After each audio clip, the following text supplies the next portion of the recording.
సినీ పరిశ్రమలో కొన్ని కథలు విన్నప్పుడు అవి కేవలం హిట్ అవుతాయని అనిపిస్తుంది.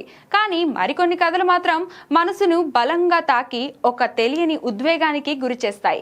సరిగ్గా అలాంటి అనుభవమే ఎదుర్కొన్నానని చెప్తున్నారు టాలీవుడ్ ప్రముఖ ఆర్ట్ డైరెక్టర్ అవినాష్ కొల్లా.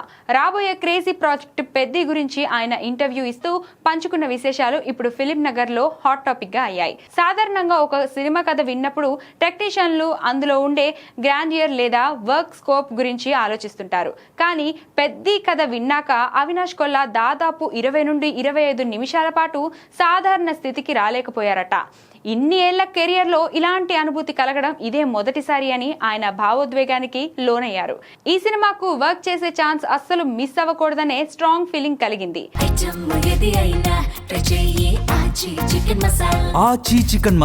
పెద్దిలో అద్భుతమైన పొటెన్షియల్ ఉంది అంటూ ఆయన ధీమా వ్యక్తం చేశారు. సినిమాకు వెన్నుముక లాంటి ఆర్ట్ డైరెక్టర్ ఇంతలా ఎగ్జైట్ అయ్యారంటే ఆ కథలో ఎంత లోతు ఉందో అర్థం చేసుకోవచ్చు. విజువల్ పరంగా కాకుండా ఎమోషనల్ పరంగా కూడా ఈ చిత్రం ప్రేక్షకులను కట్టిపడేస్తుందని ట్రేడ్ వర్గాలు విశ్లేషిస్తున్నాయి. పెద్ది సినిమా నుంచి ఎలాంటి అప్డేట్స్ బయటకు రాకపోతూ ఉండడంతో ఆ సినిమాకు సంబంధించి అప్డేట్స్ కోసం సినీ ప్రియులు గట్టిగానే కన్నేశారు. ఒక ఆర్ట్ డైరెక్టర్ విజన్ నుంచి వస్తున్న ఈ రియాక్షన్ చూస్తుంటే వెండి తెరపై మ్యాజిక్ జరగబోతుందని స్పష్టమవుతుంది. చూడాలి మరి ఏం జరుగుతుందో అనేది.